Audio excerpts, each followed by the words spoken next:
मेरठ में सौरभ की बेरहमी से हत्या के आरोपी साहिल शुक्ला के घर जब न्यूज 18 की टीम पहुंची तो कमरे का नजारा बेहद ही हैरान और परेशान करने वाला था। ये 3 तस्वीरें आप देख रहे हैं। आप इन तस्वीरों में देख सकते हैं साहिल शुक्ला की मानसिक दशा किस तरह की रही होगी। कमरे की हर दीवार पर कुछ ना कुछ अजीब था। भगवान शिव और गणेश जी की पेंटिंग बनी हुई थी। दीवार पर शैतान की तस्वीर भी बनी हुई थी। शैतान की तस्वीर के साथ ही मानो तिलस्मी भाषा में कुछ लिखा भी गया हो।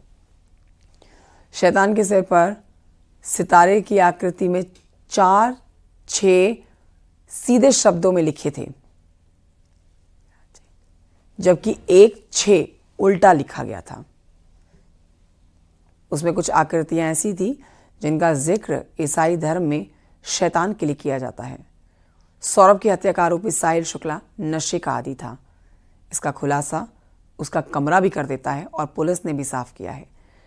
कमरे में ना सिर्फ बियर की खाली बोतलें मिली, बल्कि दीवारों पर आप देखिए किस तरह की पेंटिंग की गई है। यह हैरान करने वाली है, जिसका मतलब था कि सिगरेट की हर कश को बांटने चलो। कमरे में रहस्यमय आकृतियों का खुलासा तो खुद ही साहिल कर रहा है, लेकिन कमरा ये बताने के लिए काफ़ी है कि उसका दिमाग शैतानी शक्तियों और तांत्रिक साधनाओं में भी चलता था।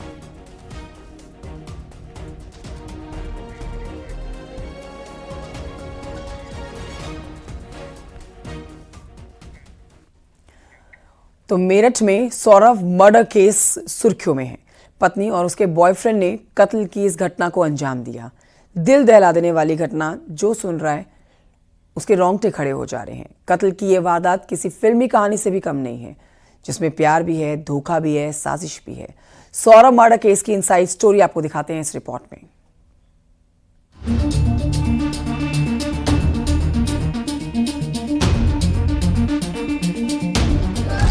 मेरठ के सनसनीखेज मर्डर केस में कई ऐसे पहलू हैं जो बेहद खतरनाक हैं।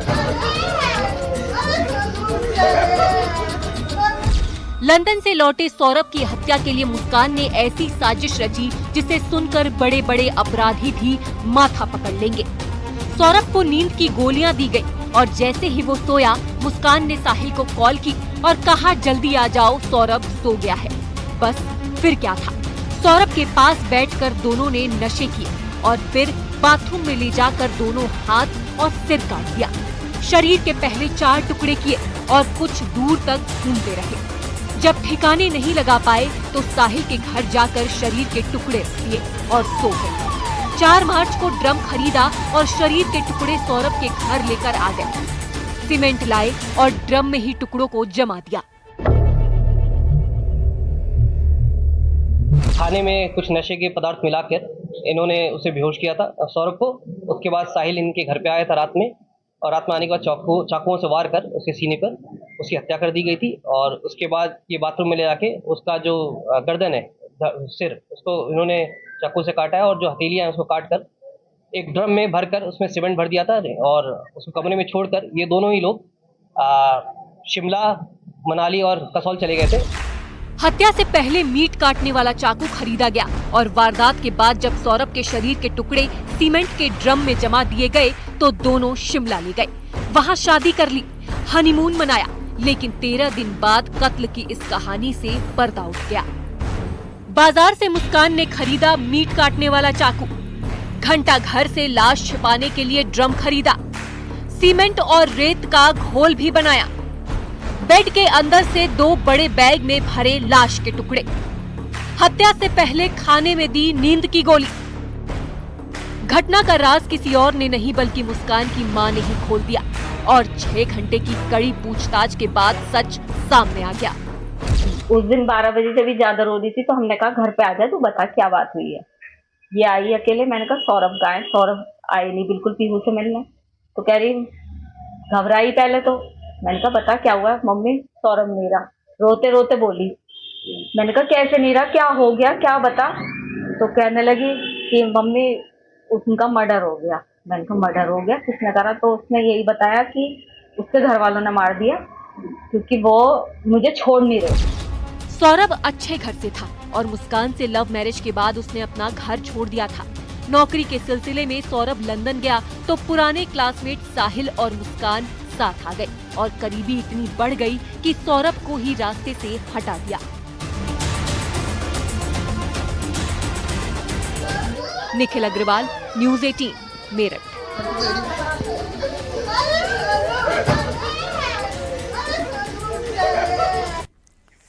उधर मुस्कान और साहिल के बीच अफेयर की भनक सौरभ को लग गई थी। इसके बाद विवाद भी होता था। हत्या के पीछे भी मुख्य रूप से यही वजह मानी जा रही है।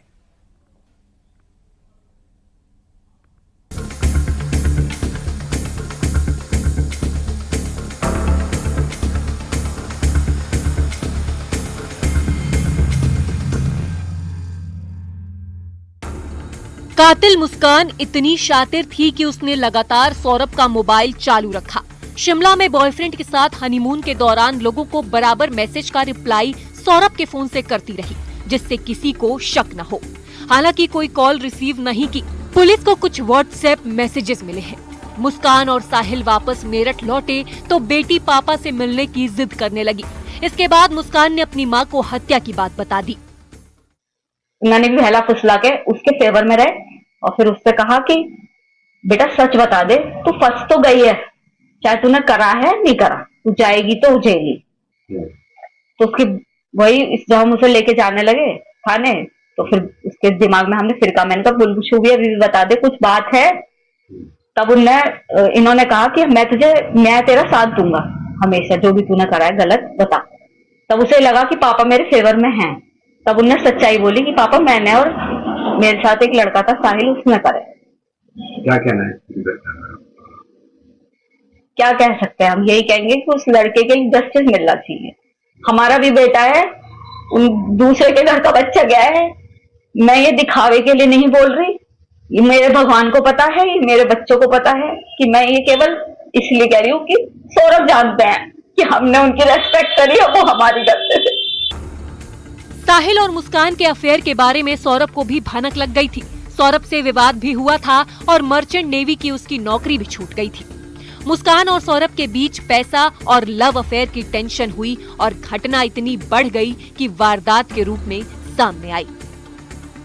24 फरवरी को सौरभ लंदन से वापस लौटा। 25 फरवरी को मुस्कान का बर्थडे मनाया। 28 फरवरी को मनाया बेटी का जन्मदिन। 3 मार्च की रात मुस्कान ने डिनर में दी नींद की दवा। 3 मार्च की देर रात साहिल को बुलाकर हत्या कर दी।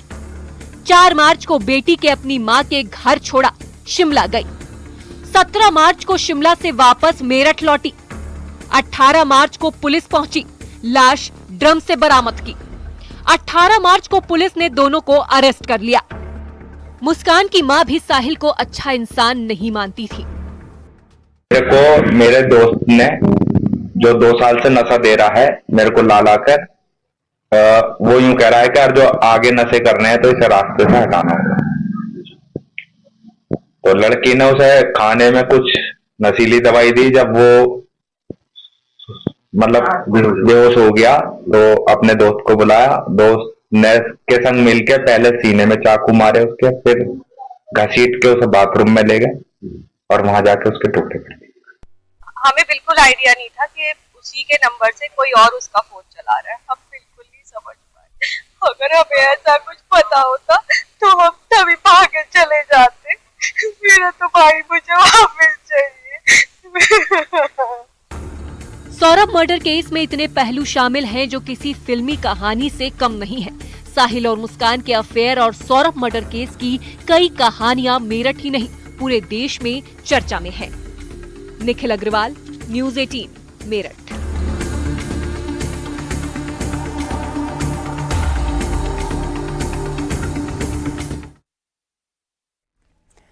तो मेरठ की इस खौफनाक कहानी ने कई ऐसे पहलू खोल दिए हैं जो किसी रहस्य से कम नहीं है। मुस्कान के बॉयफ्रेंड साहिल के कमरे से दीवार पर जो तस्वीरें मिली हैं उससे तंत्र मंत्र के कनेक्शन की बात भी सामने आ रही है। परिवार को गुमराह करने के लिए भी मुस्कान लगातार फोन पर मैसेज का जवाब देती रही, लेकिन पोल खुली तो सब हैरान रह गए।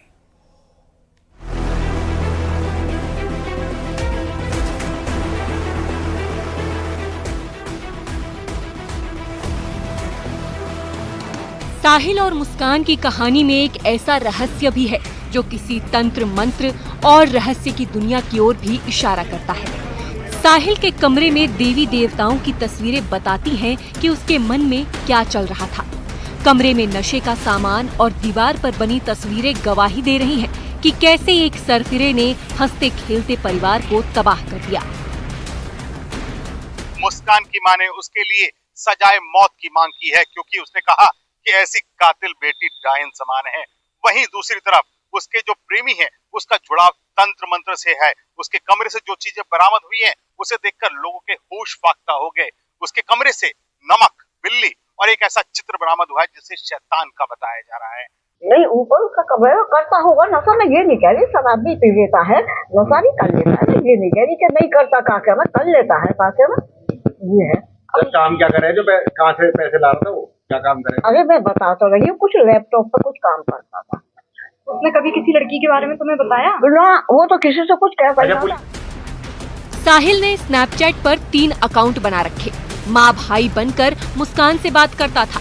मुस्कान को मैसेज करता था कि साहिल ही तुम्हारे लिए ठीक लड़का है, तुम्हें पसंद करता है, कभी माँ बनकर तो कभी भाई बनकर। धीरे धीरे मुस्कान के मन में ये बात घर कर गई और वो साहिल के करीब आ गई। फिलहाल अब इस सनसनीखेज घटना में पुलिस ने दोनों को गिरफ्तार कर जेल भेज दिया है और दूसरे पहलुओं की जांच कर रही है। ये जो बता रही हैं कि 22 तारीख को ये चाकू खरीदा था, 800 रुपये में चाकू खरीदा शारदा रोड से एक दुकान से। ये चिकन काटने को लेके इन्होंने बताया था कि चिकन काटना है और 2 चाकू इन्होंने खरीदी। जैसे मैंने बताया कि ये प्लानिंग थी इनकी, ताकि किसी को शक ना जाए, क्योंकि ये अक्सर बाहर आ करते थे, उनके परिजन भी इनसे संपर्क में कम रहते थे। इनका प्लानिंग थी ड्रम में डाल के, ताकि जब ये सीमेंट कर दिया था और कोई अगर पूछेगा भी तो ये बता दिया जाएगा कि सौरभ वापस अपने वो विदेश चला गया है, और इनके घर वाले इनके संपर्क में कम रहते थे, जिसके कारण ये प्लानिंग की थी। मेरठ में हुई ये वारदात कई साल तक सुर्खियों में रहेगी। हत्या की प्लानिंग से लेकर तौर तरीके, शादी के बाद अफेयर और फिर मर्डर के बाद बॉयफ्रेंड के साथ हनीमून। कत्ल की इस कहानी में रहस्य भी है, ड्रामा भी है और इमोशंस भी। बहरहाल क्लाइमेक्स के लिए अब सभी को अदालत के फैसले का इंतजार रहेगा। निखिल अग्रवाल, न्यूज़ 18, मेरठ।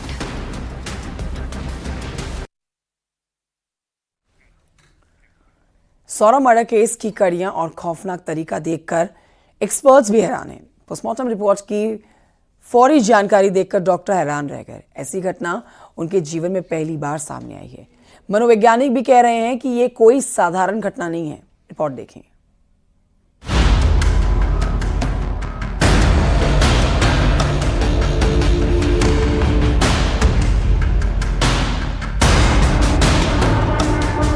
सौरभ हत्याकांड में चौंकाने वाला खुलासा हुआ है। पोस्टमार्टम रिपोर्ट में चौंकाने वाले कई राज खुले हैं। मेरठ के सीएमओ डॉक्टर अशोक कटारिया का न्यूज़ 18 पर एक्सक्लूसिव बयान आया। उन्होंने कहा कि पोस्टमार्टम रिपोर्ट में फौरी तौर पर ये मालूम होता है कि सौरभ की हत्या 2 हफ्ते से ज्यादा समय पहले की गई थी। सीमेंट डालकर स्किन गलाने की कोशिश भी की गई थी। शरीर के कई टुकड़े कर दिए गए थे, दांत हिल रहे थे, स्किन भी ढीली पड़ गई थी। सीएमओ के मुताबिक उन्होंने ऐसा केस आज तक नहीं देखा। की बॉडी कई पार्ट्स में थी और लगभग 2-3 सप्ताह पुरानी बॉडी माना गया है कि वो इमेचुरेशन अवस्था में थी, और उसकी जो कंडीशंस थी, दांत हिल रहे थे और स्किन पील ऑफ हो गई थी, ऑर्गन्स लुंज हो गए थे। तो उसके आधार पे शायद डॉक्टर साहब ने जो भी रिपोर्ट बनाई थी, पोस्टमार्टम रिपोर्ट, वो उसमें हो गया है। मेरठ में हुए सनसनीखेज हत्याकांड का मामला बॉलीवुड फिल्म की याद दिलाता है। अपनी मरी हुई मां से भी बात करने की बात कई हिंदी फिल्मों में दिखाई गई।